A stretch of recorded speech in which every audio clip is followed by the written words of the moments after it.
सुप्रभातम, आपका दिन शुभ व मंगलमय। आप लोगों के सामने आज का विचार प्रस्तुत करने जा रहा हूँ, जो इस प्रकार से है।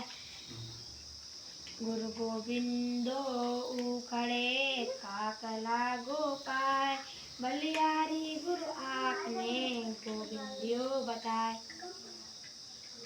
गुरु गोविंदो खड़े काके लागो पाए, बलिहारी गुरु आपने गोविंदियो बताए। ये दोहा कई बार हो चुका है, ठीक है ना। और इसका अर्थ भी आप लोगों को अच्छी तरह से पहले से समझ में है ना। गुरु और गोविंद दोनों खड़े हैं। कबीरदास जी कह रहे हैं कि मैं किसके पैरों में पहले किसको प्रणाम करूं, ठीक है। तो वो कहते हैं बलिहारी गुरु आपने गोविंदियो बताए। तो गुरु गोविंद तक पहुंचने का रास्ता गुरु ही बताते हैं, ठीक है ना। तो मैं किसके पांव में पहले प्रणाम करूंगा, किसकी पूजा पहले करूंगा, गुरु की। और जब गुरु मिलेंगे तभी आपको क्या होगी, भगवान की प्राप्ति होगी, यानी भगवान मिलेंगे, ठीक है। तो गुरु गोविंद खड़े काके उपाय, बलिहारी गुरु आपने गोविंद बताए। मतलब कि मैं गुरु को पहले प्रणाम करूंगा, गुरु के चरणों में, गुरु को, क्योंकि गुरु ने ही मुझे भगवान तक जाने का रास्ता बताया है, ठीक है। ठीक है बेटा। तो आपको भी अपने गुरु का सम्मान करना चाहिए कि नहीं, क्योंकि गुरु ही आपको बताते हैं कि आपको जीवन में क्या क्या करना है, अच्छा क्या करना है ना, जिससे आपका जीवन अच्छा हो, सुखमय हो, है ना, जीवन जीने का आनंद हो। और जो बातें नहीं ध्यान देते, जैसे रीति की तरह वो कहीं और खोया हुआ है, तो उसका जीवन कैसा होगा, दुख भरा हो सकता है ना, है ना। अगर जो ध्यान देंगे, है ना, पढ़ाई पे ध्यान देंगे, अपने अपने से बड़ों, गुरु का मतलब अपने से बड़े, आपके टीचर्स हो गए, है ना, जो आपको पढ़ाते हैं, आपके पेरेंट्स हो गए, आपसे बड़े जो आपको अच्छी बात बताते हैं, वो सब हो गए गुरु आपके, है ना, बताने वाले। और एक आध्यात्मिक गुरु भी होते हैं, जो आपको धर्म और आध्यात्मिक की शिक्षा देते हैं, है ना, वो अलग है। अभी भौतिक शिक्षा देने वाले आपके जो टीचर्स हैं, उनका कहना मान लो भाई, अपने पेरेंट्स का कहना मान लो, अपने से गुरु का कहना मान लो, तो आपका जीवन अच्छा हो जाएगा, ठीक है ना भाई। तो सामने देखो आप,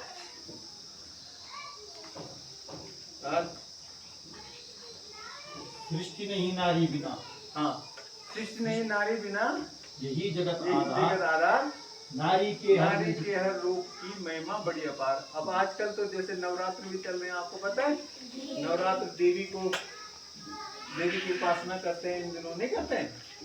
तो नारी के बिना सृष्टि की संकल्पना अधूरी है, नहीं है। सृष्टि नारी से ही चलती है, ठीक है ना। और जगत का आधार भी यही है, दिखा देखो सामने। और नारी के हर रूप की महिमा बड़ी अपार, और हर रूप में नारी पूजनीय है, उसकी महिमा क्या है, अपार है ना। उसकी महिमा का पार नहीं कर सकते हम, ठीक है। तो नारी हर रूप में क्या है बेटा, पूजनीय है, ठीक है, ठीक है। और नारी के रूप आप समझते हैं, बेटी के रूप में, है ना, पत्नी के रूप में, माँ के रूप में, है ना, नहीं है। तो कितने रूप आपको माँ के रूप में मिलती, पहले बेटी के रूप में। अभी हमारी बच्चे हैं, क्या है, बेटी के रूप में, नहीं, बड़ी हो जाएंगी तो पत्नी के रूप में, माँ के रूप में, है ना। तो ये नारी जो है ना, सृष्टि के आधार है, इनके बिना सृष्टि की कल्पना अधूरी है, हो ही नहीं सकती, ठीक है।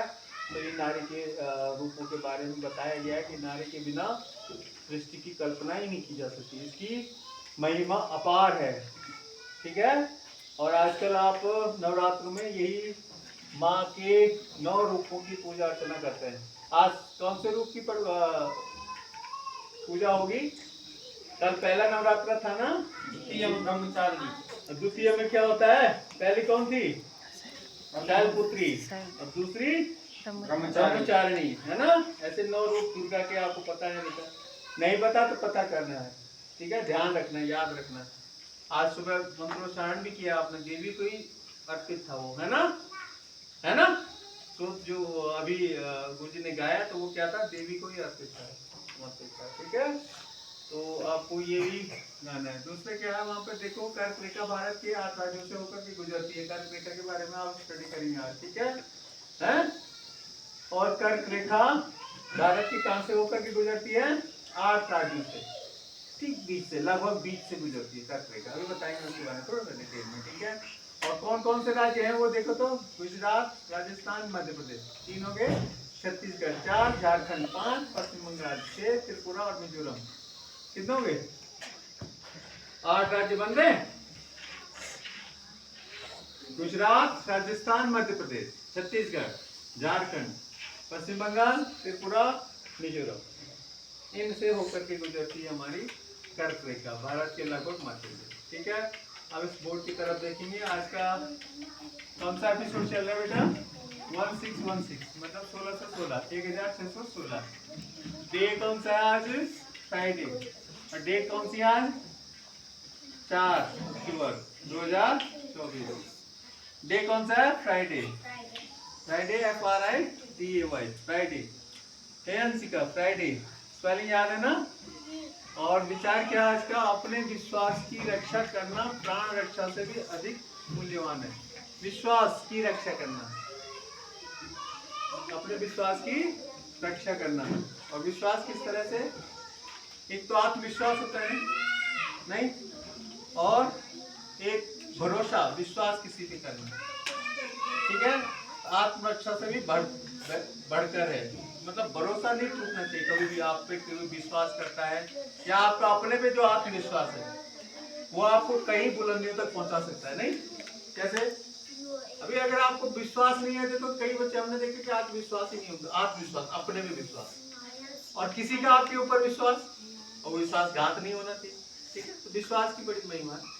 तो उसके बिना उसकी बल रक्षा किसके? आत्मरक्षा के समान है। ठीक है, तो उसकी हर तरह से रक्षा करनी चाहिए। अपना आत्मविश्वास हो या किसी का आप पे भरोसा है, विश्वास है कि वो ये कर लेगा। अगर आपने विश्वासघात कर लिया तो क्या होगा? बहुत दुर्गति होगी भाई, है ना? और अगर आत्मविश्वास भी नहीं है तब भी दुर्गति होगी। नैतिक आत्मविश्वास न होने की वजह से कई जगह आप फेल हो जाते हैं। और अगर आत्मविश्वास है तो आप लोग मतलब कम जानकारी में भी उसको पार कर सकते हो, पास कर सकते हो उस एग्जाम को या उस कठिन परिस्थिति जो जीवन में आपकी आती है। तो ठीक है, तो ये आप ध्यान में रखना है। न तो आपके ऊपर किसी का विश्वास, न विश्वासघात करना है, न आत्मविश्वास कम होना चाहिए आपका। आत्मविश्वास ऐसा होना चाहिए कि हाँ मैं कर सकता हूँ। और ये कब बढ़ता है बेटा आत्मविश्वास? जब आप हार्ड वर्क करते हो, मेहनत करते हो। मेहनत खूब करेंगे तो आपका आत्मविश्वास ऑटोमेटिक बढ़ जाएगा, है ना? पढ़ाई ध्यान से करोगे तो आपका कॉन्फिडेंस बढ़ेगा ना। कॉन्फिडेंस मतलब आत्मविश्वास, हाँ मैं कर सकता हूँ। कॉन्फिडेंस कब लूज होता है, कब डाउन होता है? जब आप पढ़ के नहीं आते हैं। ऋतिक, जब आप पढ़ के नहीं आते, कहना नहीं मानते, तब आपका आत्मविश्वास क्या हो जाता है?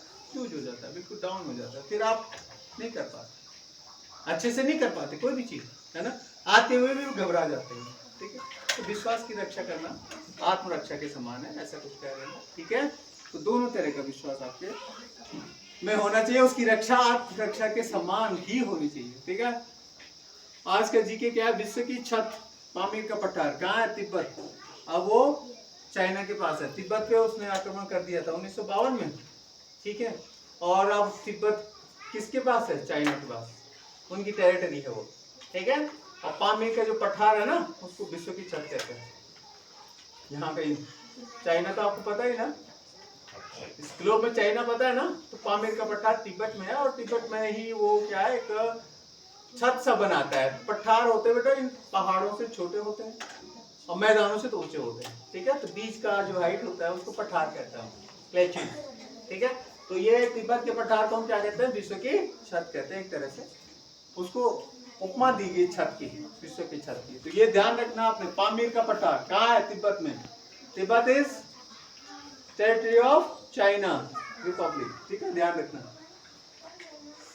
टुडे स्पेशल जयंती है किसकी? श्याम कृष्ण वर्मा, ये क्रांतिकारी थे। ठीक है, और विश्व पशु कल्याण दिवस भी है आज 4 अक्टूबर को, ध्यान रखना। जयंती किसकी है बेटा? श्याम कृष्ण वर्मा, महान क्रांतिकारी। ठीक है, और दूसरे क्या है अपने? पशु कल्याण दिवस, विश्व पशु कल्याण दिवस का भी आपने ध्यान रखना है इनका। और आज का वर्ड क्या है? अंकर। और अंकर को क्या बोलते हैं आप हिंदी में? क्या बोलते हैं? चाचा जी। और पितृव्यय, पितृव्यय संस्कृत में भी ध्यान रखना हमने, पितृव्यय। ठीक है, संस्कृत का भी आपने ध्यान रखना है। ठीक है, और आज का प्रेरणा किसको मान रहे हैं? रामी। हाँ, और सूरज कौन है? आदित्य। ठीक है, and that's from this black board. और इसके अलावा आपको आज ग्लोब के बारे में, कर्क रेखा के बारे